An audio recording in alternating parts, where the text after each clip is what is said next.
اس پر بہت احسان تھے، لیکن اس نے براق کو کبھی کچھ نہیں جتایا۔ وہ واقعی سچا دوست تھا۔ اس کا جانا براق کو اندر سے کھا گیا تھا۔ وہ کسی 2 سال کے بچے کی طرح رو رہا تھا۔ اسے کھل کر رونے کا موقع اب ملا تھا۔ یہاں کوئی نہیں تھا اسے دیکھنے والا، بس وہ اور اس کے ملال تھے۔ زندگی نے براق کو شام کو کچھ دیا ہو یا نہ دیا ہو، مگر ملال خوب دیے تھے۔ کچھ لمحوں بعد ہی براق کے اپارٹمنٹ کی گھنٹی بجی۔ اس وقت وہ کسی سے ملنا نہیں چاہتا تھا، لیکن دروازے پر جو کوئی بھی تھا وہ مسلسل گھنٹی بجاتا رہا۔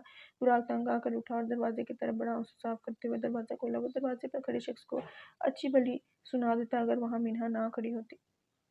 منہا نے اس کی طرف دیکھا، اس کی آنکھیں لال تھیں، اندر آئیں۔ وہ کسی کے سامنے نہیں روتا تھا۔ صبح مراد کو اس حالت میں دیکھ کر وہ بھول گیا تھا کہ منہا بھی ادھر کھڑی تھی۔ آنسو کیوں صاف کیے؟ انہیں بہنے دو تاکہ تمہارا غم کم ہو سکے، منہا نے اندر آتے ہوئے بولا۔ اب وہ دونوں ٹی وی لاؤنج میں آمنے سامنے بیٹھے تھے۔ نہیں، وہ تو ویسے ہی آنکھ میں کچھ چلا گیا تھا، وہ بات سنبھال رہا تھا۔ براق، تم گہرے صدمے میں ہو اور اس وقت تمہیں کسی ایسے کی ضرورت ہے جو تمہارے اندر کا غم سنے۔ وہ براق سے ہمدردی کر رہی تھی۔ وہ اسے لیے آئی تھی اس کی سب سننے۔ کوئی نہیں ہے میری سننے والا، جو تھے سب چلے گئے۔ وہ بکھر چکا تھا۔ میں ہوں نا تمہارے پاس، اس نے بڑے مان سے کہا تھا، اور یہ سن کر براق نے حیرانگی سے اس کی طرف دیکھا۔ کیا واقعی منہا اس کے غم کا ساتھی بن سکتی ہے؟ کچھ عرصے میں ہی ہم دونوں کی انڈرسٹینڈنگ اتنی اچھی تو ہو گئی ہے کہ ہم ایک دوسرے سے سب کہہ سکیں۔ تم اور میں ہر چیز میں ایک دوسرے کا ساتھ دیتے ہیں، تو غم بانٹنے میں کیوں نہ دیں؟ وہ براق کو کمفرٹ کر رہی تھی۔ اگر حالات مختلف ہوتے تو براق کو یہ الفاظ خوش کرنے کے لیے کافی تھے۔ آپ صحیح کہہ رہی ہیں، مگر اسے تھوڑا عجیب لگ رہا تھا منہا کو سب بتانا۔ سالم والے معاملے میں تم نے مجھے تنہا نہیں چھوڑا تھا، تو آج میں بھی یہاں سے نہیں جانے والی جب تک تم مجھے سب بتا نہیں دیتے۔ وہ ضد کی پکی تھی۔ براق تھوڑی دیر خاموش رہا۔ منہا چپ کر کے وہیں بیٹھی رہی۔ وہ آج یہاں سے نہیں جانے والی تھی۔ براق کو آخر اپنی خاموشی توڑنی پڑی۔ جانتی ہیں آپ، میں نے آج تک اپنے باپ کو نہیں دیکھا۔ میری زندگی میں آج تک باپ کے پیار کی کمی ہے، جو میں چاہ کر بھی پوری نہیں کر سکتا۔ وہ بولنا شروع ہوا تھا، اس کی زندگی کا پہلا ملال۔ منہا اس کی طرف ہی دیکھ رہی تھی، لیکن وہ نیچے دیکھ رہا تھا۔ پھر جب مجھے پتہ چلا کہ میری ماں کی وجہ سے میرے بابا گھر چھوڑ کر چلے گئے تھے، تو میں اپنی ماں کو غصے میں چھوڑ کر چلا گیا۔ میرا غصہ وقتی تھا منہا، میں اپنی ماں کے بغیر رہنے کا سوچ بھی نہیں سکتا تھا، لیکن میرے جانے کے کچھ دن بعد ہی اس کی ہمت ٹوٹی تھی۔ یہ اس کی زندگی کا دوسرا اور سب سے بڑا ملال تھا۔ منہا کی آنکھوں میں براق کے لیے درد تھا۔ براق نے گہرا سانس لیا۔ وہ مجھے ہمیشہ کے لیے چھوڑ کر چلی گئی۔ دنیا کہتی ہے میں نے اپنے ماں باپ کی لڑائی کروائی، اپنی ماں کو میں نے مارا۔ آپ بتائیں، کوئی اولاد ایسا کیسے کر سکتی ہے؟ وہ منہا کی طرف دیکھ کر بچوں کی طرح سوال کر رہا تھا۔ منہا کے پاس کوئی جواب نہیں تھا۔ کوئی اولاد اپنی ماں کو کیسے مار سکتی ہے؟ میں صرف ناراض تھا ان سے۔ وہ اب ہمت کھو چکا تھا۔ آج اتنے سالوں بعد سچ اس کی زبان سے نکلا تھا۔ اس کے بے اختیار آنسو نکلے۔ منہا کو سمجھ نہیں آ رہا تھا کہ وہ براق کی تکلیف کیسے کم کرے، مگر اس شخص کو ایسے دیکھ کر نہ جانے کیوں اس کا دل ٹوٹ رہا تھا۔ میں ہر اس شخص کو کھو دیتا ہوں جو میرے دل کے قریب ہوتا ہے۔ آج تک واقعی اس نے اپنے سب پیاروں کو کھویا تھا۔ اس کی زندگی میں بس ملال تھے، اور یہ منہا کو آج پتہ چلا تھا۔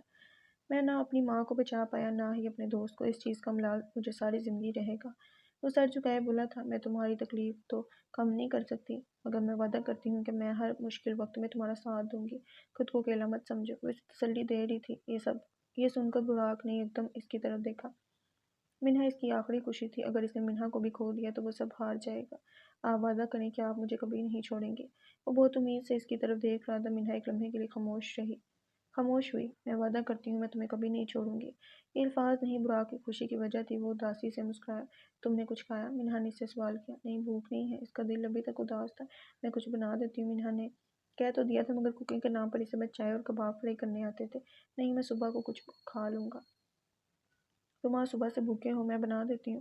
وہ کچن کی طرف بڑی کچن اوپن تھا، اس لیے براق کو وہ کچن میں کام کرتی نظر آ رہی تھی۔ منہا نے فریج کھولا، بریڈ نکالی، انڈے پھینٹے۔ براق خاموش بیٹھا رہا۔ منہا نے بریڈ ٹوسٹر میں ڈالے، فرائی پین میں آئل ڈال کر انڈا فرائی کیا۔ یہ تھی اس کی کوکنگ، جو براق چلتے پھرتے کر لیتا تھا۔ اندھیرے کمرے میں وہ اکیلا بیٹھا تھا، سر جھکائے اپنے ملال کا بوجھ اٹھا رہا تھا۔ اس نے سر اٹھا کر دیکھا تو اس کا چہرہ واضح اور براق کی آنکھوں سے خون کے آنسو نکل رہے تھے۔ چہرہ بالکل بجھا ہوا تھا۔ وہ مسکراتا ہوا براق کو شام بالکل نہیں لگ رہا تھا۔ تمہارے غصے اور ضد کی وجہ سے میری جان گئی۔ اس کے سامنے سفید کپڑوں میں صوفیہ کھڑی تھی۔ وہ روتے ہوئے نفی میں سر ہلا رہا تھا۔ میں نے کتنا روکا تھا کہ مت جاؤ براق، میں تمہارے بغیر زندہ نہیں رہ سکتی۔ وہ اس کے گرد چکر کاٹتے ہوئے بول رہی تھی۔ تم نے مجھے مارا ہے براق، تم نے۔ اب کیا وہ چیخی تھی، اور براق جو کب سے اس سب سے انکار کر رہا تھا وہ ایک دم ساکت ہوا تھا۔ یہ الفاظ نہیں، زنجیر تھے جو اس کے دل میں اتارا گیا تھا۔ میں نے نہیں مارا آپ کو ماما، میرا یقین کریں۔ وہ اپنی صفائی پیش کر رہا تھا۔ اس کا منہ آنسو سے بھیگ چکا تھا۔ مسلسل رو رہا تھا، لیکن ملال طے ختم ہی نہیں ہو رہا تھا۔ میں نے تو تجھے اپنا بھائی کہا تھا، تم مجھے بھی نہیں بچا پایا۔ اس نے ایک بار پھر نظر اٹھا کر دیکھا تو اس کے ماں کے آگے سفید کپڑوں میں مراد کھڑا تھا۔ براق نے حیرانگی سے اسے دیکھا۔ مراد اور اس کی ماں دونوں اس کو ناراضگی سے دیکھ رہے تھے۔ مجھے معاف کر دو مراد، میں اس کا الفاظ اس کا ساتھ نہیں دے رہے تھے۔ رو رو کر اس کا گلا خشک ہو چکا تھا۔ اس میں اب اور ہمت نہیں تھی۔ صوفیہ اور مراد دونوں براق کے ارد گرد گول چکر کاٹ رہے تھے۔ تم نے ہمیں مارا براق، تم نے۔ ان کے منہ سے بس یہی الفاظ نکل رہے تھے۔ وہ بار بار نفی میں سر ہلا رہا تھا۔ براق اپنے پیاروں کو کیسے مار سکتا تھا؟ اس میں اتنی ہمت بھی نہیں تھی کہ وہ کچھ بولے۔ صوفیہ اور مراد اب اس کے قریب آ رہے تھے۔ اسے ان دونوں سے خوف آ رہا تھا۔ ان کے بڑھتے قدم براق کو اپنے آپے سے باہر کر رہے تھے۔ میں نے نہیں مارا، وہ آنکھیں بند کر کے چیخا تھا۔ جب اس کی آنکھ کھلی تو وہ اپنے بستر پر لیٹا ہوا تھا۔ وہاں کوئی نہیں تھا، نہ اس کی ماں نہ اس کا دوست۔ براق کا سانس اوپر نیچے ہو رہا تھا۔ وہ ایک بھیانک خواب سے جاگا تھا۔ اس نے پاس ٹیبل پر پڑی ٹیبلٹ اٹھائی اور اپنے منہ میں ڈالی۔ پانی کا گلاس پی کر انہیں نیچے کیا۔ وہ اب لمبی سانس لے کر خود پر قابو پانے کی کوشش کر رہا تھا۔ دوسروں کی تکلیف وہ منٹوں میں سمجھ جاتا تھا، لیکن اپنی تکلیف کو ہمیشہ نظر انداز کرتا تھا۔ براق واقعی خود کو سب کے لیے قصوروار سمجھتا تھا، اسی لیے ایسے خواب روز دیکھنا اس کا معمول تھا۔ آج اس کی ماں کے ساتھ مراد بھی ان خوابوں میں شامل ہو گیا تھا۔ وہ اپنے ملال کی قید میں تھا۔ اگلے دن وہ مراد کے فلیٹ والی گلی میں کھڑا سی سی ٹی وی فوٹیج دیکھ رہا تھا۔ گلی میں کوئی آتا یا جاتا دکھائی نہیں دیا۔ منہا اس کے ساتھ نہیں آئی تھی، وہ ایک اور کیس پر کام کر رہی تھی۔ مراد کا کیس پولیس کے ریکارڈ میں درج نہیں کیا گیا تھا، اس لیے منہا آفس ٹائمنگ پر مراد کا کیس حل نہیں کر سکتی تھی۔ براق نے گرے رنگ کا لانگ کوٹ پہن رکھا تھا، جس کے نیچے سیاہ ہائی نیک اور سیاہ پینٹ تھی۔ آج نہ بال بنائے ہوئے تھے اور نہ ہی شیو، حالت سے وہ کافی تھکا تھکا معلوم ہوتا تھا۔ اس نے منہا کو کال ملائی۔ آپ مراد کی طرف آ سکتی ہیں؟ منہا جو اپنے آفس میں بیٹھی کوئی فائل تیار کر رہی تھی، اس نے ہاتھ میں پہنی گھڑی میں وقت دیکھا۔ ہاں، لنچ کا ٹائم ہونے والا ہے، میں بس 15 منٹ تک آتی ہوں۔ براق نے اوکے کہہ کر فون بند کر دیا۔ تھوڑی دیر بعد منہا وہاں پہنچ چکی تھی۔ اس نے بھورے رنگ کے کوٹ کے نیچے اسکن رنگ کی شرٹ پہن رکھی تھی۔ وہ براق کی طرف بڑی۔ ارد گرد کے لوگوں سے پوچھ تاچھ کرنی ہے، مگر لوگ پولیس کو ہی سچ بتاتے ہیں۔ منہا سمجھ گئی تھی کہ براق نے اسے یہاں کیوں بلایا تھا۔ میں گاڑی سے اپنا کارڈ نکال لوں، پھر پوچھ تاچھ کرتے ہیں۔ وہ اپنا انسپکٹر والا کارڈ اٹھانے کے لیے گاڑی کی طرف بڑھی۔ براق بھی اس کے ساتھ چلنے لگا۔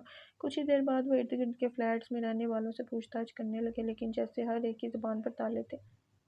مراد کے فلیٹ کے سامنے والے فلیٹ میں بوڑھا آدمی رہتا تھا۔ براق اور منہا ان کے فلیٹ میں کھڑے ان سے سوال کر رہے تھے۔ بیٹا، میں سچ بتا رہا ہوں، جس رات مراد کا قتل ہوا، اس رات میں جاگ رہا تھا۔ مجھے نہ کسی کے قدموں کی چاپ سنائی دی، نہ ہی کسی کی بیل بجانے کی۔ دونوں فلیٹ ایک دوسرے سے 2 قدم دور تھے۔ گھنٹی کی آواز دونوں کے گھروں تک آتی تھی۔ ایسا کیسے ہو سکتا ہے کہ مراد اپنے فلیٹ کا دروازہ کھلا چھوڑ دے اور کوئی بھی اندر داخل ہو جائے؟ براق کو یہ بات ہضم نہیں ہوئی تھی۔ آپ نے کہا آپ اس دن جاگ رہے تھے، تو کیا آپ نے مراد کی کوئی چیخوں کی آواز سنی تھی؟ منہا نے اگلا سوال کیا۔ نہیں بیٹا، مجھے کوئی آواز نہیں آئی۔ وہ صاف انکار کر رہے تھے۔ مراد کے پیٹ میں 10 بار وار کیا گیا، وہ ایک بار بھی نہیں چیخا۔ میں مان ہی نہیں سکتا۔ اسے خراش بھی آ جاتی تھی تو وہ پورا گھر سر پر اٹھا لیتا تھا۔ براق کو تھوڑا شک ہوا۔ شرافت سے تم سچ بتاتے ہو یا میں کوئی اور طریقہ استعمال کروں؟ براق نے بوڑھے کو اپنے بھاری ہاتھ دکھایا۔ منہا نے مارے غصے کی آنکھیں بند کر لی تھیں۔ بیٹا، میں سچ کہہ رہا ہوں۔ بوڑھا تھوڑا ڈر گیا تھا۔ کہیں تم نے ہی تو مراد کو نہیں مارا؟ براق واقعی پاگل ہو چکا تھا۔ براق، دماغ درست ہے؟ یہ کون سا طریقہ ہے تفتیش کرنے کا؟ منہا غصہ آیا۔ وہ بہت ان پروفیشنل برتاؤ کر رہا تھا۔ مراد کے کیس کو لے کر وہ بہت زیادہ جنونی ہو گیا تھا۔ منہا کی بات سن کر اس نے خود پر قابو پانے کی کوشش کی۔ کچھ دن اسی طرح گزر گئے۔ براق آہستہ آہستہ زندگی کی طرف واپس آ رہا تھا۔ مراد جاتے جاتے اس کی خوشیوں کا کچھ حصہ لے گیا تھا۔ کم سے کم منہا اس کے ساتھ تھی اور وہ اس کے لیے مسکرانے کی کوشش کرتا تھا۔ براق روز دفتر سے واپسی پر شانزے کی طرف جاتا تھا۔ اسے کسی بھی چیز کی کمی نہ ہو، براق نے اس کی ٹھان لی تھی۔ وہ فلیٹ کے باہر سے ہی شانزے کو اس کی ضرورت کی چیزیں پکڑا کر چلا جاتا تھا۔ وہ عدت میں تھی، اس لیے سامنے نہیں آتی تھی۔ بھابھی، آپ کو کسی قسم کی بھی کوئی ضرورت ہو تو آپ مجھے کال کر دیا کریں۔ وہ دروازے کے باہر کھڑا بول رہا تھا۔ شانزے فلیٹ کے اندر کھڑی تھی۔ شکریہ براق، تم نے میرا بہت خیال رکھا۔ بس کچھ دن بعد تمہاری یہ تکلیف بھی ختم ہو جائے گی۔ ارے بھابھی، تکلیف کیسی؟ آپ میرے بھائی کی بیوہ ہیں۔ ویسے آپ کہیں جا رہی ہیں؟ اسے لگا شاید وہ گلگت واپس جا رہی ہے۔ تمہیں بہت جلد پتہ چل جائے گا۔ ہر راز کے کھلنے کا ایک وقت ہوتا ہے۔ براق کو کچھ سمجھ نہیں آئی تھی۔ سونیا بیگم منہا کے ساتھ براق کی طرف تعزیت کے لیے آئی تھی۔ منہا نے سادہ سا کرتا پاجامہ پہن رکھا تھا۔ براق نے بھی سادہ سی شرٹ اور ٹراؤزر پہن رکھا تھا۔ ابھی ان تینوں نے مراد کی مغفرت کی دعا کی تھی کہ منہا نے اچھا موقع دیکھ کر براق کی توجہ اس کاغذ کی طرف بڑھانے کی کوشش کی۔ براق، ہمیں جو کاغذ ملا تھا مراد کے پاس، تم نے اس کا کچھ پتہ کیا؟ اس پر ایک لفظ لکھا تھا، منافق۔ اس کا کیا مطلب ہو سکتا ہے؟ وہ حیران تھا۔ شاید اس منافق لفظ میں ہمارے لیے کوئی ہنٹ ہو۔ منہا کے دماغ سے وہ لفظ نہیں نکل رہا تھا۔ منافق تو ایسے شخص کو کہا جاتا ہے جس کے دل میں کچھ اور زبان پہ کچھ۔ ایسے لوگ آپ کے منہ پر بہت اچھے بنتے ہیں، جیسے ان سے زیادہ کوئی آپ کے ساتھ مخلص نہیں۔ لیکن حقیقت اس کے برعکس ہوتی ہے۔ دشمن سے زیادہ ہمیں ایسے لوگوں سے خطرہ ہوتا ہے۔ دشمن سامنے سے وار کرتا ہے اور منافق آپ کی پیٹھ پہ چھڑا گھومتا ہے۔ سونیا بیگم ان دونوں کی مدد کر رہی تھی۔ انسان کو سب سے زیادہ اگر کوئی چیز نقصان پہنچا سکتی ہے تو وہ ہے منافقت۔ ہم لوگوں کے چہرے نہیں پڑھ سکتے، اس لیے ہمیں اندازہ ہی نہیں ہوتا کہ کون ہمارے ساتھ مخلص ہے اور کون ہمارے لیے دل میں بغض پال کر بیٹھا ہے۔ وہ دونوں سونیا کی باتیں غور سے سن رہے تھے۔ ہمارے پیارے رسول صلی اللہ علیہ وسلم کی مدینہ ہجرت کرنے سے پہلے عبداللہ بن ابی کو مدینہ کا سردار چنا گیا تھا، مگر جب ہمارے رسول صلی اللہ علیہ وسلم نے مدینہ میں قدم رکھا تو اس وقت مدینہ میں اسلام کا بول بالا تھا۔ مدینہ کے لوگوں نے اپنے تمام معاملات حضرت محمد صلی اللہ علیہ وسلم کے سپرد کر دیے۔ اسی وجہ سے عبداللہ بن ابی کے سینے میں آپ صلی اللہ علیہ وسلم سے ذاتی بغض اور عناد پیدا ہو گیا اور وہ دل ہی دل میں آپ صلی اللہ علیہ وسلم سے جلنے کوڑنے لگا۔ عبداللہ بن ابی نے بظاہر اسلام قبول کر لیا اور ظاہری طور پر اللہ اور اس کے رسول کے تمام احکامات کی پابندی شروع کر دی، لیکن دل سے وہ منافق تھا۔ غزوہ احد کے وقت اس نے اپنے 300 لوگوں کے ساتھ جنگ سے پیچھے ہٹنے کا اعلان کیا اور رسول اللہ صلی اللہ علیہ وسلم کو دھوکہ دیتے ہوئے احد کے میدان سے بھاگ گیا۔ یہی منافق شخص حضرت عائشہ رضی اللہ عنہا پر تہمت لگانے میں بھی پیش تھا۔ وہ انہیں بتا رہی تھی کہ منافقت نے تو ہمارے رسول صلی اللہ علیہ وسلم کو بھی نہیں چھوڑا، تو ہم کیا چیز ہیں؟ ہمیں کوئی دھوکہ دے دے تو ہم فوراً اللہ سے ایسے شکوے کرتے ہیں جیسے اللہ نے بہت ظلم کر دیا۔ ہماری زندگی میں عبداللہ بن ابی جیسے بہت سے لوگ ہوتے ہیں جو ہم سے حسد اور جلن کی آگ میں جل رہے ہوتے ہیں اور ہمیں پتہ بھی نہیں چلتا۔ منہا نے اپنی ماں کا ساتھ دیا تھا۔ براق گہری سوچ میں جا چکا تھا کہ وہ کون تھا جس سے مراد کو خطرہ تھا، کون تھا وہ منافق جس نے مراد کو دھوکہ دیا تھا۔ منہا براق کو کھویا ہوا دیکھ کر دوبارہ بولی، براق یہ قاتل جو کوئی بھی ہے وہ مراد کے بہت قریب تھا۔ مراد کے قتل والے دن مجھے کچن میں 2 چائے کے کپ ملے تھے، یعنی قاتل اور مراد دونوں نے بیٹھ کر چائے پی تھی۔ منہا نے براق کو خبردار کیا تھا۔ آپ کو اس پر کوئی فنگر پرنٹس ملے تھے؟ براق نے سوال کیا۔ نہیں، وہ دونوں گلاس دھو کر رکھے ہوئے تھے۔ آپ ایک دفعہ مجھے وہ پرچی دکھا سکتی ہیں جو مراد کے کمرے سے ملی تھی؟ اس کے دماغ میں کچھ کلک ہوا تھا۔ منہا نے براق کی طرف وہ کاغذ بڑھایا۔ براق نے کاغذ دیکھا تو وہ حیران ہوا تھا۔ یہ مراد کی لکھائی نہیں ہے۔ مراد ایم کو ٹرائی اینگل کی طرح لکھتا تھا، وہ ایم کو گول لکھتا ہی نہیں تھا۔ حیرت کی بات تھی، لیکن اس نے ملتی جلتی لکھائی اس نے کہیں دیکھی ضرور تھی اور اسے اب یاد نہیں آ رہا تھا۔ تمہارا مطلب ہے یہ اس قاتل نے لکھا ہے؟ مگر وہ ایسا کیوں کرے گا؟ منہا نے سوال کیا۔ مجھے نہیں پتا، مگر یہ جو کوئی بھی ہے وہ چاہتا ہے کہ میں اسے پکڑوں۔ اچھا بیٹا، تم دونوں کیس پر ڈسکس کرو، میں چلتی ہوں، رات کا کھانا بنانا ہے۔ سونیا بیگم اٹھی تھیں۔ ان کے جانے کے بعد وہ دونوں کیس پر کافی ڈسکشن کرتے رہے، مگر کیس حل نہیں ہو رہا تھا۔ براق کے جذباتی فیصلے کی وجہ سے منہا مراد کا پوسٹ مارٹم بھی نہیں کر پائی تھی، ورنہ کیس کب کا حل ہو جاتا۔ جو بھی تھا، یہ کیس براق کو خود حل کرنا تھا۔ تم نے کہا تھا شانزے گلگت ہے؟ منہا کو کافی دنوں سے یہ چیز پریشان کر رہی تھی۔ ہاں، کیوں، کیا ہوا؟ منہا کے سوال پر اسے تعجب ہوا۔ تو گلگت سے وہ اسلام آباد 2 گھنٹے میں کیسے پہنچ گئی؟ بات درست تھی، شانزے بھابی ایسا نہیں کر سکتی، آپ ان پر شک نہ کریں۔ اس نے صاف انکار کیا تھا۔ براق، اس وقت سب پر شک کرنا بنتا ہے۔ اگر اس دن تم نے جلدی نہ کی ہوتی مراد کو دفنانے کی تو ابھی تک کیس حل ہو جاتا۔ اسے براق پر تھوڑا غصہ تھا۔ مجھ سے مراد کی وہ حالت نہیں دیکھی جا رہی تھی، آپ سمجھنے کی کوشش کریں، قاتل کو میں ڈھونڈ لوں گا، بس مجھے پچھلی گلی کی CCTV فوٹیج مل جائے۔ مراد کے کمرے کی کھڑکی اس گلی میں ہی کھلتی ہے۔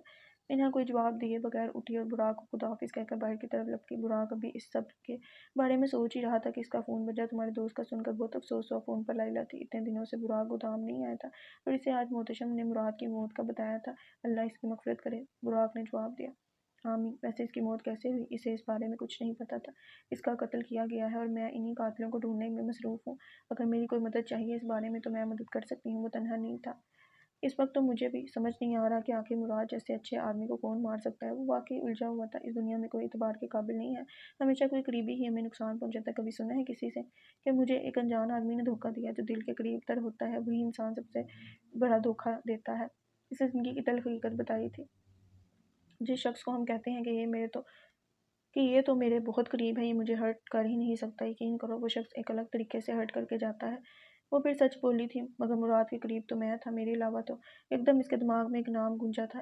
کیا منہا کا شک درست تھا؟ تھینک یو لائلہ، تم نے میری بہت سی مشکل آسان کر دی۔ براق کا دماغ بجلی کی طرح تیز تھا۔ اپنے مشکل وقت میں ہمیشہ تم لائلہ سلطان کو اپنے ساتھ پاؤ گے، وہ فکر سے بولی تھی۔ براق نے وہ پرچی دوبارہ کھولی۔ ایم اس کے دماغ میں گھوما تھا، گول ایم، اس نے پہلے کہیں دیکھا تھا۔ دماغ تیزی سے چل رہا تھا۔ ایک دم اسے وہ ڈنر والا ریویو یاد آیا، شانزے مراد، وہ شانزے تھی جو ایم کو گول لکھتی تھی۔ گھر کے گیٹ کی گھنٹی بجی تو منہا گیٹ کھولنے کے لیے اس کی طرف بڑھی۔ اس نے گیٹ کھولا، سامنے ہمایوں کو دیکھ کر وہ حیران ہوئی۔ وہ یوں اچانک آ گیا تھا۔ کیسا لگا میرا سرپرائز؟ وہ اسے دیکھ کر مسکرا رہا تھا۔ تم اچانک؟ اب وہ دونوں اندر جا رہے تھے۔ بی جان کا حکم تھا کہ میں فوراً واپس آؤں تو میں چھٹیاں لے کر آ گیا۔ ویسے بھی تمہارا برتھ ڈے بھی آ رہا ہے اور ہر دفعہ کی طرح اس بار بھی تمہارا برتھ ڈے میں ہی سیلیبریٹ کروں گا۔ وہ اسے سب بتا رہا تھا۔ منہا نے اسے اندر چلنے کا بولا۔ منہا کا برتھ ڈے اس بار بہت اسپیشل ہونے والا تھا۔ میوں کو دیکھ کر بی جان کا چہرہ خوشی سے باغ باغ ہو گیا تھا۔ وہ سب گھر والے ڈائننگ پر بیٹھے کھانا کھا رہے تھے۔ آج اتنے عرصے بعد سب نے اتنے شوق سے کھانا کھایا تھا۔ بی جان سربراہی کرسی پر بیٹھی تھی، ان کے الٹے ہاتھ پر ہمایوں بیٹھا تھا، ہمایوں کے ساتھ سونیا بیٹھی تھی اور ان کے سامنے ہی منہا اور نور بیٹھی تھی۔ بس اب میں ہمایوں کی شادی کر رہی ہوں۔ بی جان نے خاموشی توڑی تھی۔ ہاں بی جان، جلدی سے کر دیں، میں تو اس کی شادی میں خوب ڈانس کروں گی۔ منہا نے بی جان کا ساتھ دیا تھا۔ سونیا بیگم مسکرائی تھی اور ہمایوں کے گلے میں چاول لٹکے تھے۔ کوئی دلہن اپنی ہی شادی میں ڈانس کرتی ہے؟ بی جان نے اسے ٹوکا تھا اور منہا کو سمجھ نہیں آیا تھا کہ بی جان نے کیا بولا ہے۔ ہمایوں کی شادی میں وہ دلہن؟ میں نے تمہاری اور ہمایوں کی بات پکی کر دی ہے۔ یہ الفاظ نہیں پتھر تھے جو منہا پر گرے تھے۔ اس کا منہ سرخ ہو چکا تھا۔ اس نے ایک نظر سونیا بیگم کو دیکھا، وہ آنکھیں چراتے ہوئے کھانا کھانے لگی۔ کیا منہا اپنے حق کے لیے بولے گی؟ براق اپنی گاڑی میں بیٹھا تھا۔ اس نے شانزے کو کال کی۔ وہ فون نہیں اٹھا رہی تھی۔ اس کا شک یقین میں بدل رہا تھا۔ نفرت کا رشتہ اتنا گہرا ہوتا ہے کہ انسان ہر وقت صرف اپنے دشمن کے نقصان کے بارے میں ہی سوچتا رہتا ہے۔ اسے شانزے کی باتیں یاد آ رہی تھی۔ اس نے غصے میں گاڑی گھمائی۔ اگر یہ سب شانزے نے کیا تھا تو وہ آج اس کے ہاتھوں بچنے والی نہیں تھی۔ نفرت آپ کے اندر کا وہ جانور جگا دیتی ہے جو انسان کی صحیح اور غلط میں فرق کرنے کی صلاحیت چھین لیتا ہے۔ اس نے گاڑی کو جہاز کی طرح اڑانے کی کوشش کی۔ وہ جنون میں پاگل ہو رہا تھا۔ اس کے قریبی لوگوں کو کوئی نقصان پہنچائے وہ یہ برداشت نہیں کرتا تھا۔ گلگت سے وہ اسلام آباد 2 گھنٹے میں کیسے پہنچ گئی؟ پہلے وہ اس بات سے انکار کر رہا تھا، مگر لیلیٰ کی بات سن کر اسے لگا تھا کہ شانزے ایسا کر سکتی ہے۔ اسے شانزے کی لکھائی یاد آئی تھی۔ اس ڈنر والے دن شانزے نے ایم کو گول لکھا تھا جیسے اس کاغذ پر لکھا ہوا تھا۔ اسے شانزے کو دوبارہ کال کی۔ اس بار کال اٹھا لی گئی۔ کدھر ہو تم؟ براق کا لہجہ سخت تھا۔ میں نے کدھر جانا ہے؟ وہ ٹی وی لاؤنج میں بیٹھی تھی۔ سنا تھا جب کوئی قاتل پکڑا جا رہا ہو تو وہ بھاگتا ہے اپنی جان بچانے کے لیے۔ اور اس کی بات سن کر شانزے پورا اسرار طریقے سے مسکرائی تھی۔ آخر تمہیں پتہ چل ہی گیا؟ کافی دیر لگا دی تم نے تو۔ مجھے لگا تھا کہ تم اسی دن سمجھ جاؤ گے۔ براق جو انتظار کر رہا تھا کہ شانزے اس بات سے انکار کرے گی، وہ حیران ہوا تھا، چونک گیا۔ میں تو تمہیں بہت چالاک سمجھتا تھا، تمہارے لیے ایک پرچی بھی چھوڑی تھی، تو چلو دیر آئے درست ہے۔ وہ بالکل پرسکون تھی۔ میں تمہیں چھوڑوں گا نہیں، اب تم کہیں بھی بھاگ جاؤ، میں تمہیں دنیا کے ہر کونے سے ڈھونڈ نکالوں گا۔ وہ غصے میں چلایا تھا۔ براق ایک ہاتھ سے اسٹیئرنگ کنٹرول کرتا ہوا شانزے سے فون پر بات کر رہا تھا۔ میں بھاگنے والوں میں سے نہیں ہوں، کب سے مجھے اس لمحے کا انتظار تھا۔ وہ آخر چاہتی کیا تھی؟ آخر میرے دوست نے تمہارا کیا بگاڑا تھا؟ وہ جاننا چاہتا تھا میرے باپ نے کیا بگاڑا تھا ان کا۔ تم کیا سمجھتے ہو میں اپنے باپ کے قاتل کے ساتھ ایسے ہی ہنسی خوشی زندگی گزارتی؟ میرے باپ کے پیٹ میں 5 بار چاقو مارا تھا میں نے اسی دن۔ خود سے وعدہ کر لیا تھا کہ میں مراد کے پیٹ میں 10 بار چاقو ماروں گی۔ وہ چیخی تھی۔ براق نے فون بند کیا۔ بات کرنے کا وقت نکل چکا تھا۔ تھوڑی ہی دیر بعد براق کی گاڑی مراد کے فلیٹ کے باہر آ رکی۔ جیب میں پڑی پستول باہر نکالی اور اسے لوڈ کیا۔ اب وہ اوپر کی طرف بڑھ رہا تھا۔ وہ جنونی آدمی تھا اور اس وقت شانزے کا خون اس کے سر پر سوار تھا۔ براق آج شانزے کو اپنے ہاتھوں سے مارے گا، یہ تو طے تھا۔ کیا واقعی براق شام قتل بھی کر سکتا تھا؟ باپ نمبر 5 ملاپ۔ وہ 5 سالہ بچہ اپنی ماں کے ساتھ پہاڑوں کے بیچ پتھر پر بیٹھا تھا۔ اس کی ماں لکڑیوں کی آگ پر چکن کڑھائی بنا رہی تھی۔ پاس میں ہی اس کا باپ اپنے چھوٹے بیٹے کو لیے بیٹھا تھا۔ وہ بچہ بار بار دور بیٹھی ایک لڑکی کو دیکھ رہا تھا۔ دیکھنے میں وہ کافی پریشان اور ڈری ہوئی لگتی تھی۔ اس نے کوئی کوٹ یا سویٹر تک نہیں پہن رکھا تھا۔ تھوڑی دیر کے بعد ہر جگہ اندھیرا ہو چکا تھا۔ وہ لڑکی ابھی تک وہاں بیٹھی تھی۔ بچہ اپنی چھوٹی سی فیملی کے ساتھ بیٹھا کھانا کھا رہا تھا۔ ماما اور سالن ڈالیں۔ اس کی ماں نے پلیٹ اوپر تک بھر دی تھی لیکن وہ پھر بھی اور سالن ڈالنے کا کہہ رہا تھا۔ بس بیٹا، مجھے پتہ ہے تم نے تھوڑا سا ہی کھانا ہے اور چاہیے ہوا تو بعد میں لے لینا۔ میں اپنے لیے نہیں اس لڑکی کے لیے سالن مانگ رہا ہوں۔ وہ کب سے ہمیں کھانا کھاتے ہوئے دیکھ رہی ہے۔ اس کی ماں نے مڑ کر دیکھا تو واقعی وہ لڑکی کب سے اسی طرف دیکھ رہی تھی۔ ماما 2 روٹیاں بھی دے دیں، میں ان کو کھانا دے کر آتا ہوں، بچے نے بڑی معصومیت کے ساتھ بولا تھا۔ اس کی ماں ہلکا سا مسکرائی تھی۔ تمہیں سب کا اتنا خیال ہوتا ہے میرے پیارے بیٹے، تمہارا دل واقعی بہت نرم ہے، اللہ تمہیں رحم دل اور مہربان بنائے۔ اس کی ماں نے بڑی شفقت کے ساتھ اس کے گال پکڑتے ہوئے بولا۔ پھر وہ اٹھا اور اس لڑکی کی طرف بڑھا۔ اس بچے کو اپنی طرف آتا دیکھ کر لیلیٰ تھوڑا ڈر گئی تھی۔ ڈرو نہیں، میں تو تمہارے لیے کھانا لایا ہوں، وہ بچہ معصومیت سے بولا تھا۔ لیلیٰ نیچے ایک پتھر پر بیٹھی ہوئی تھی، ساتھ ہی وہ بچہ بھی بیٹھ گیا۔ اس نے لیلیٰ کے سامنے کھانا کیا۔ لیلیٰ کافی دیر سے بھوکی تھی۔ اس نے بنا کچھ سوچے سمجھے کھانا شروع کر دیا۔ وہ بچہ لیلیٰ کی طرف دیکھ رہا تھا۔ جب لیلیٰ کے پیٹ میں تھوڑا سا آسرا ہو گیا تو اس نے بچے کی طرف دیکھا۔ تم مجھے کیوں دیکھ رہے ہو؟ لیلیٰ نے حیرانگی سے پوچھا۔ میں تمہیں نہیں، تمہارے بالوں کو دیکھ رہا ہوں، یہ بہت پیارے ہیں، اس نے معصومیت بھرے لہجے میں جواب دیا۔ اس عمر میں بھی لیلیٰ کے بال بے حد حسین تھے۔ تمہارے ماما پاپا کہاں ہیں؟ اس نے سوال کیا تو لیلیٰ کی روح تک کانپ اٹھی تھی۔ میرے ماما پاپا نہیں ہیں، اس نے آنکھیں بند کر کے ایک سانس میں بولا تھا۔ اگر تمہارے ماما پاپا نہیں ہیں تو تم اس دنیا میں کیسے آئی؟ اس نے اپنی عقل کے حساب سے سوال کیا تھا۔ اور لیلیٰ نہ جانے کیوں ہنستی تھی۔ میرا مطلب تھا کہ ان کی ڈیتھ ہو گئی ہے۔ چہرہ دوبارہ سنجیدہ ہوا تھا۔ اس بچے کے چہرے پر اداسی چھا گئی تھی۔ اسے کسی کا دکھ اپنا دکھ لگتا تھا۔ ابھی وہ کچھ بولتا کہ اس کی ماں نے اسے آواز دی اور اپنی ماں کی آواز پر وہ واپس بھاگا۔ لیلا خواب سے بیدار ہوئی، آخر اس کا پہلا ہمدرد کون تھا وہ آج تک نہیں جان پائی تھی۔ کسے پوچھ کر آپ نے میرا رشتہ طے کیا ہے؟ منہا نے غصہ ضبط کرتے ہوئے آرام سے پوچھا۔ میں اس خاندان کی بڑی ہوں، مجھے کسی سے پوچھنے کی ضرورت نہیں، بی جان نے روب دار لہجے میں جواب دیا۔ باقی سب خاموش تھے مگر منہا خاموش نہیں رہ سکی۔ آپ میری زندگی کا فیصلہ میری اجازت کے بغیر نہیں کر سکتی، اور ویسے بھی مجھے ابھی شادی نہیں کرنی۔ اس نے صاف الفاظ میں انکار کیا تھا۔ آخر کیوں نہیں کرنی تمہیں شادی؟ عمر دیکھو اپنی، اگلے ہفتے تم پورے 29 کی ہو جاؤ گی، کب تک گھر بیٹھنے کا ارادہ ہے؟ بی جان اس پر برسی تھی۔ منہا کے لیے یہ بات نئی نہیں تھی، خاندان کا ہر بندہ اس سے یہی سوال کرتا تھا۔ اپنے باپ کے گھر میں بیٹھی ہوں، کسی اور کے گھر میں نہیں، لیکن اگر آپ کو میری اتنی ہی فکر ہے تو میں جلد شادی کر لوں گی، مگر اپنی مرضی کے انسان کے ساتھ۔ آپ مجھے ہرمائیوں کو زبردستی کے رشتے میں نہیں باندھ سکتی۔ وہ بہت آرام سے بات کر رہی تھی، بی جان اس کو عزیز تھیں، پر اپنے حق کے لیے بولنا اس کا فرض تھا۔ منہا کا یہ جواب سن کر ہمایوں کو لگا تھا کہ کسی نے اس کا دل نکال کر باہر رکھ دیا۔ منہا کے دل میں اس کے لیے کچھ نہیں تھا۔ ہمایوں میرا بیٹا ہے، اسے میرے کسی فیصلے پر اعتراض نہیں ہے، تم اپنی بات کرو، تمہیں کیا اعتراض ہے؟ آخر ہمایوں میں کیا کمی ہے؟ تم دونوں بچپن سے ساتھ ہو، ایک دوسرے کو جانتے ہو اور اتنے اچھے دوست بھی ہو۔ بی جان کو منہا کا انکار برا لگا تھا۔ بی جان، بات کمی کی نہیں ہے، ہمایوں بہت اچھا ہے، مگر میں نے کبھی اس کے بارے میں اس طرح نہیں سوچا۔ ہاں ہم اچھے دوست ہیں، لیکن اس کا یہ مطلب نہیں کہ ہم اچھے لائف پارٹنرز بھی بن سکتے ہیں۔ شادی کوئی عام بات نہیں ہے، پوری زندگی کا ساتھ ہے، اور میں اپنا لائف پارٹنر بہت سوچ سمجھ کر چنوں گی۔ وہ بی جان کے فیصلے سے بار بار انکار کر رہی تھی اور یہ سب ان کو غصہ دلانے کے لیے کافی تھا۔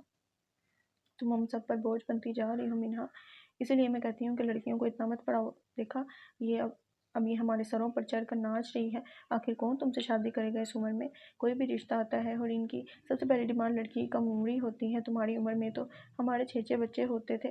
یہ تو تم میرا اور ہمایوں کا احسان مانو کہ تمہارا رشتہ مانگ لیا، ورنہ اب تمہارے لیے کوئی اچھا رشتہ نہیں آئے گا۔ بی جان آج بھی پچھلے زمانے میں جی رہی تھی، جہاں 16 سال کی لڑکیوں کی شادی کر دی جاتی تھی۔ بی جان کی ان باتوں نے سونیا بیگم کو بہت تکلیف پہنچائی تھی، لیکن وہ پھر بھی خاموش رہی۔ ہمایوں یہ سب روکنا چاہتا تھا، مگر نہ وہ منہا کو کچھ کہہ سکتا تھا، نہ بی جان کو۔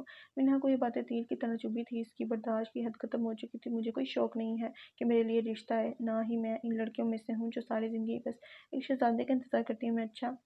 میں اپنا اچھا برا اچھے سے سمجھتی ہوں، اس لیے بہتر ہوگا آپ میری فکر کرنا چھوڑ دیں۔ اس نے گہرا سانس لیا تھا۔ بی جان اس وقت غصے کے مارے لال ٹماٹر ہو رہی تھی۔ اور رہی بات احسان کی، تو آپ اپنے پوتے کا رشتہ اپنے پاس ہی رکھیں، ایسے ڈھیروں رشتے میں کئی سالوں سے ریجیکٹ کرتی آ رہی ہوں۔ وہ دو ٹوک بات کرتی تھی۔ اب میں اس گھر میں 1 منٹ نہیں رہ سکتی۔ ہمایوں چلو ادھر سے۔ بی جان غصے میں اٹھ کر باہر کی طرف نکلی تھی۔ ہمایوں نے اپنا سر پکڑ لیا تھا۔ سونیا بیگم افسوس سے سر ہلاتے ہوئے بی جان کو روکنے کے لیے پیچھے بھاگی۔ ہمایوں نے منہا کو ایک نظر دیکھا۔ منہا نے نگاہیں نیچے کر لی تھیں۔ ہمایوں کے لیے وہ سب بول کر اسے برا لگ رہا تھا۔ پھر ہمایوں بھی باہر کی طرف لپکا۔ آخر آپ چاہتی کیا ہیں؟ آپ کی وجہ سے میری بھی شادی کی عمر نکل جائے؟ ساتھ بیٹھی نور ایک سرد لہجے میں بولی تھی۔ سچ تو یہ ہے کہ آپ کو اکیلے رہ کر عیاشی کرنے کا موقع مل رہا ہے، جو شادی کے بعد آپ سے چھین لی جائے گی۔ بی جان نے صحیح کہا۔ بی جان نے صحیح بولا ہے، آپ ہم سب پر بوجھ ہیں۔ وہ بکواس کیے جا رہی تھی اور منہا کو یقین نہیں آ رہا تھا کہ وہی نور ہے جسے اس نے اپنے ہاتھوں سے پالا۔ ان کے باپ کے انتقال کے بعد اس نے نور کا باپ بھائی بن کر اس کی حفاظت کی تھی، اسے پڑھایا لکھایا تھا۔ اپنی بکواس بند کرو نور، اس سے پہلے میرا ہاتھ تم پر اٹھ جائے۔ وہ اپنے بہت سے جذبات قابو کیے بیٹھی تھی۔ میں کوئی بکواس نہیں کر رہی، پورا خاندان آپ کے بارے میں یہی کہتا ہے۔ جاب تو بس ایک بہانہ ہے، اصل میں تو آپ کو باہر جا کر رنگلیاں منانے کا موقع مل رہا ہے، پھر آپ شادی کیوں ہی کریں گی؟ اور یہ سن کر منہا کا ہاتھ نور پر اٹھا تھا۔ وہ اس کے بارے میں ایسا سوچتی ہے، اس کی اپنی بہن۔ نور اپنے منہ پر تھپڑ کھانے کے بعد غصے سے منہا کو دیکھ رہی تھی۔ منہا کو افسوس تھا کہ اس نے اپنی بہن پر ہاتھ اٹھائے، مگر نور نے بات ہی ایسی کی تھی جو ناقابل برداشت تھی۔ میں ایک لڑکے کو پسند کرتی ہوں، صرف آپ کی وجہ سے 2 سالوں سے میں اسے ٹال رہی ہوں، لیکن اب اور نہیں۔ وہ کچھ دنوں میں پاکستان سے جا رہا ہے اور میں چاہتی ہوں کہ میرا اور اس کا نکاح کر دیا جائے۔ منہا کو اصل بات اب سمجھ آئی تھی۔ امی سے بات آپ خود کریں گی، اسی ہفتے میرا نکاح کروائیں، ورنہ میں گھر سے بھاگ جاؤں گی۔ اس کی ذمہ دار صرف آپ ہوں گی۔ وہ غصے میں اپنا آخری فیصلہ سناتے ہوئے باہر نکلی اور منہا ادھر بیٹھی کافی دیر تک سوچتی رہی کہ یہ تھا اس کی قربانیوں، اس کی محنت کا بدلہ۔ یہ باتیں اگر کسی اور نے بولی ہوتی تو اسے فرق بھی نہیں پڑتا، مگر اپنی سگی بہن کے منہ سے یہ سب سننا اسے اندر سے کھا گیا تھا۔